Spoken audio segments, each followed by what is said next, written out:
Olá, meu nome é Thalita Santos. Eu vim apresentar o artigo sobre as contribuições de estudos feministas à psicologia. Esse artigo ele é uma revisão de literatura sobre uma perspectiva interseccional. Eu fui orientada pela professora doutora Marcela Godoy e nós duas somos pesquisadoras brasileiras. Para a gente iniciar, eu trouxe o trecho do segundo artigo da Resolução número 8 de 2020 do Conselho Federal de Psicologia, que inclui que a psicóloga ela vai contribuir para eliminar todas as formas de violência de gênero.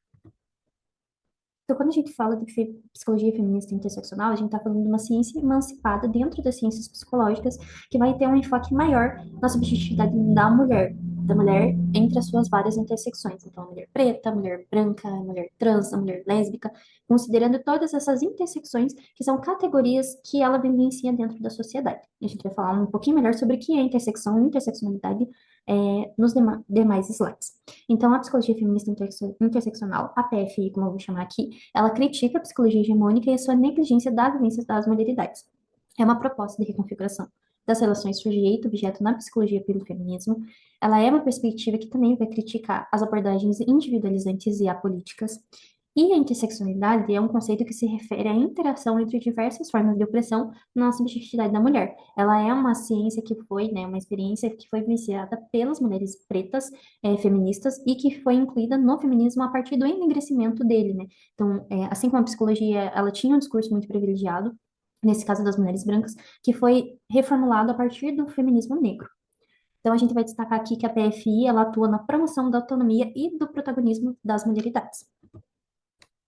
No nosso referencial teórico, a gente vai fazer uma articulação entre psicologia, feminismo e interseccionalidade. É uma conscientização sobre a complexidade das experiências femininas e vai ter um enfoque crítico. A gente vai incorporar a teoria da interseccionalidade nos feminismos contemporâneos. As nossas autoras nortes e principais são Conceição Nogueira, Rafia Zakari e Bell Hooks. A gente vai criticar o determinismo biológico, essencialismo e estereótipos da mulher. A gente também vai destacar o legado de Lélia Gonzalez no feminismo negro brasileiro. A gente vai fazer também um desafio à neutralidade da psicologia tradicional, mas a gente vai ver que a psicologia feminista ela surgiu, né, de evidências empíricas. A gente vai destacar a importância dessa reflexão crítica também das normatividades eurocêntricas, brancas e masculinas, numa leitura bem decolonial. A nossa metodologia, essa revisão foi uma revisão de literatura sistemática, utilizando alguns descritores específicos para cada capítulo. As bases de dados que a gente utilizou foi o Google Scholar, Lilacs, Cielo e Mendeley, e todas as informações foram analisadas pelo Rayyan. Aqui a gente tem a tabela dos artigos, então os descritores, o total, a duplicata, excluídas por temas inconciliáveis, pré-selecionadas, selecionadas e as referências da autora que foram, sobretudo, livros. Aqui a segunda parte. Então, agora, para iniciar a discussão, a gente vai falar sobre a perspectiva feminista. Então, no surgimento do feminismo na psicologia, ela vem da crítica à perspectiva masculina dominante. Então, a gente compreende que no início da psicologia havia apenas o discurso masculino, principalmente europeu, norte-americano ali. Então, a experiência da mulher, ela nunca foi contada por ela mesma nesse processo. Então, a gente vai propor a reconfiguração das relações da psicologia para incluir as vivências femininas tanto da mulher como paciente, quanto dela terapeuta. A gente vai fazer uma ampliação com ênfase na perspectiva interseccional proposta por Conceição Nogueira, que é uma psicóloga que tem o livro Interseccionalidade e Psicologia Feminista. O objetivo da PFI é promover a autonomia e a justiça social. Então, a gente vai advogar por uma prática psicológica mais consciente das múltiplas identidades femininas.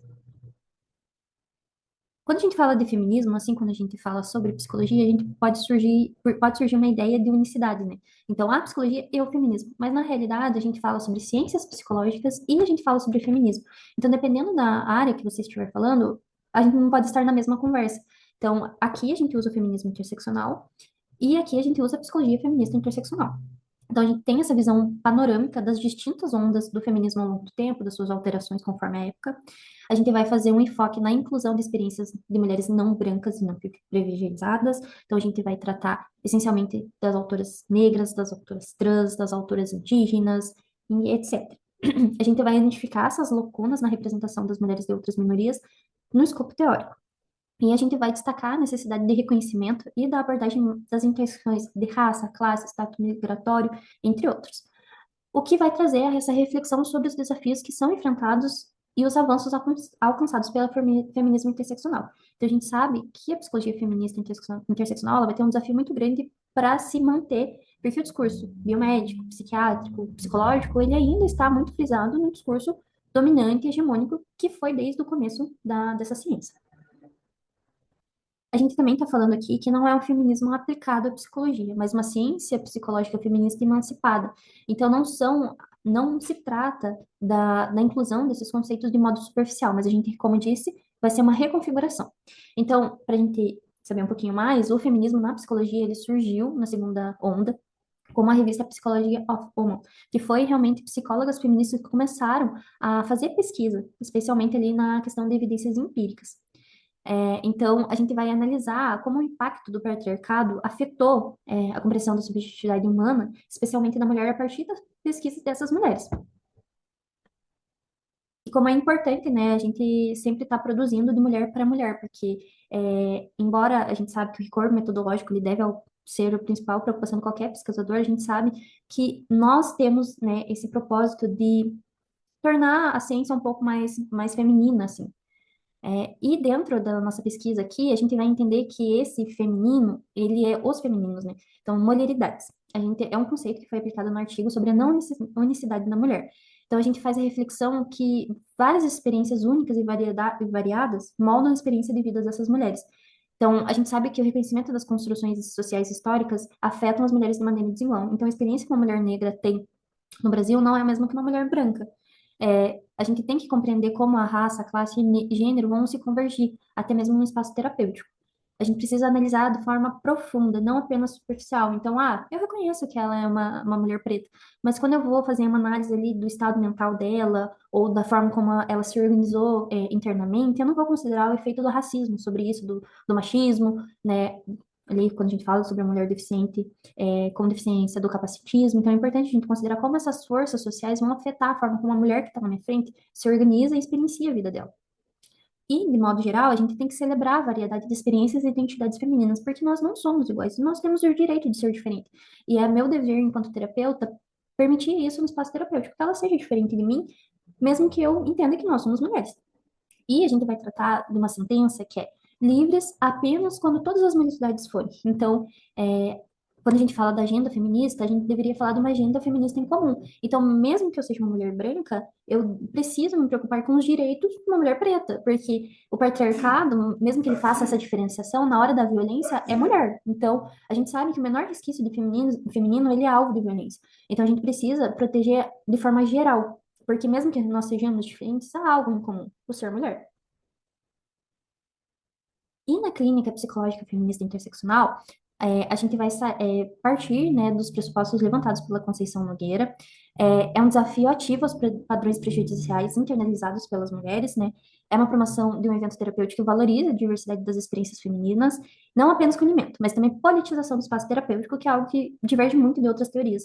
Então, a mulher terapeuta e a mulher paciente, elas vão ter uma relação muito horizontal. Então, eu não vou disputar uma posição de poder com a minha paciente, eu vou entender que ela é o sujeito do poder e que eu estou aqui para auxiliá-la nessa construção. E que eu também posso ter um papel mais ativo. Então, quando eu atender, por exemplo, uma mulher que é vítima de violência, eu posso destacar para ela que é um relacionamento abusivo, que é um relacionamento que ele se mantém, porque o Estado também pode manter essa violência através do patriarcado sustentado pelo Estado, enfim.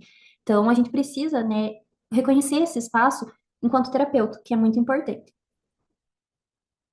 Aqui eu trouxe também um quadro para a gente refletir um pouco, que é a lição de Saint-Exupéry. Esse homem no centro aqui, que eu estou mostrando, ele é o Charcot. O Charcot, ele é um psiquiatra que ajudou muito o Freud nas noções sobre histeria, né? A histeria era um quadro clínico que eles acreditavam que era uma doença do útero inicialmente, mas que o Charcot auxiliou o Freud a ter uma noção de que era um conflito psicológico interno. Foi um progresso, né? Porque antes eles acreditavam que era doença do útero, que as mulheres eram histéricas por si só, mas a partir dessas considerações a gente entende que a psicologia, a psicanálise naquela época, elas ainda reproduziam noções muito misóginas sobre a mulher. Então, era a reprodução de estereótipos, as limitações das considerações da sexualidade feminina, aqui sexualidade no contexto geral, não ligada ao ato sexual. Aqui também vai refletir a hegemonia masculina da psicologia na época, E a gente vai, a partir de tudo isso, refletir que a abordagem psicológica, ela precisa realmente desafiar as normas patriarcais e promover a equidade de gênero, não só na PFI, mas em todas as outras abordagens. Porque a gente fala sobre esse intercâmbio das ciências, porque é muito importante que a gente beba do conhecimento uma da outra para a gente se tornar mais completo. Cada um com seu rigor metodológico, com seu objeto, mas é importante que a gente faça esse intercâmbio. E para que a gente integre plenamente a experiência feminina. Então, a mulher, ela não necessariamente vai fazer terapia como uma psicóloga feminista, ela tem o poder de escolha, mas que quando ela for, né, por exemplo, para uma terapia de outra abordagem, ela seja plenamente reconhecida, com essas considerações que a gente faz para as outras abordagens. Outro ponto importante é sobre a patologização das mulheridades. Aqui a gente vai focar muito sobre as mulheres trans. Então a gente sabe que as categorias do DSM-5 TR, que é o Manual Estatístico dos Transtornos Mentais, ele ainda considera uma visão um pouco limitada sobre questões de identidade de gênero. Ele tem um impacto de patologização das mulheres transgênero muito grande.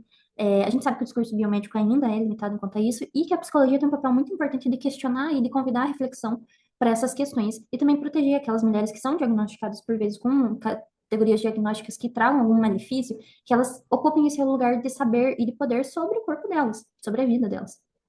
A gente, com uma consideração também sobre o que surgiu com a psicanálise, que a gente ainda vê os reflexos disso, é que o quadro diagnóstico de histeria, ele tem considerações bem específicas que aparecem em quadros de bipolaridade e de transtorno borderline, que são, assim, critérios diagnósticos que acontecem com muita frequência em mulheres, que é importante a gente entender e questionar também algumas coisas em relação a isso. Agora, dentro da convergência interseccional, o que isso se refere? Eu vou dar um exemplo. Maria, ela é uma mulher preta, com deficiência, que é pobre, mora numa região aqui que a gente chama de periférica. Ela vai ter uma experiência bem específica sobre essas intersecções. Ela continua sendo Maria, ela não é a mulher com deficiência, não é a mulher preta, ela é a Maria, a experiência dela é dela.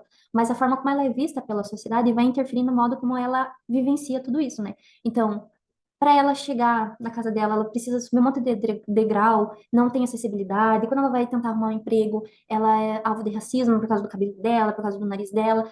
Ela é frequentemente inviabilizada por ser mulher. Então, essa convergência interseccional que a gente diz são essas categorias que acabam limitando a vivência da mulher e que, na realidade, deveriam ser valorizados. Então, a gente vai propor que a gente reconheça e valorize essas diferenças sem estereótipos. Então, eu entendo que muitas vezes ela vai precisar de uma demanda específica, mas que isso não limite a forma como eu vejo ela. Então, a gente vai explorar as várias vertentes do feminismo em relação a isso e suas interações com o estudo de gênero e a psicologia, que é muito importante. A gente vai fazer uma resistência coletiva para superar as barreiras impostas pelas estruturas sociais e culturais. Agora, para as críticas, né? A PFI, ela não é uma abordagem perfeita, ela ainda está no seu processo de construção, a gente sempre se atualiza, nenhuma ciência é completa em si mesma, mas a gente entende que algumas críticas, a gente já tem algumas respostas, a gente precisa, né, já se entender como uma ciência e ter esse rigor metodológico.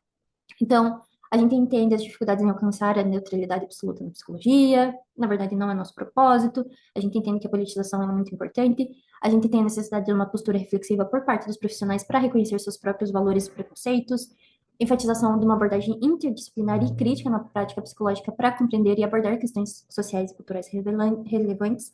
A gente vem contra a concepção tradicional do conhecimento científico, e aqui, como um conceito proposto por vários autores, que é a produção da ecologia de saberes que valoriza múltiplas formas de conhecimento, incluindo as perspectivas feministas. Enfoque na necessidade de reconhecer e enfrentar dinâmicas de poder na produção de conhecimento para realmente promover essa justiça. Agora, dentro das considerações finais, a gente gostaria de destacar o estímulo à reflexão crítica sobre as experiências específicas das mulheridades na prática psicológica, integrar as considerações sobre gênero e poder na epistemologia da psicologia, delimitação das limitações e potencialidades da disciplina como ciência, né? A gente sabe que, até certo ponto, eu consigo, enquanto terapeuta, a partir disso, a paciente, ela precisa entender o contexto da sociedade, quais artifícios ela pode usar, eu preciso trazer segurança para ela, enfim, tudo isso da forma mais informada possível. A gente vai construir aqui o termo de modalidades como uma ferramenta conceitual para abranger a diversidade de experiências e identidade das mulheres, e também vai destacar a importância da pluralidade de perspectiva para a emergência política compartilhada, e, por último, a urgência de uma psicologia feminista interseccional. Aqui as nossas referências. E para finalizar a gente gostaria de dizer que é papel das psicólogas e dos psicólogos combater o patriarcado. Essa luta vai definir o futuro. Muito obrigada.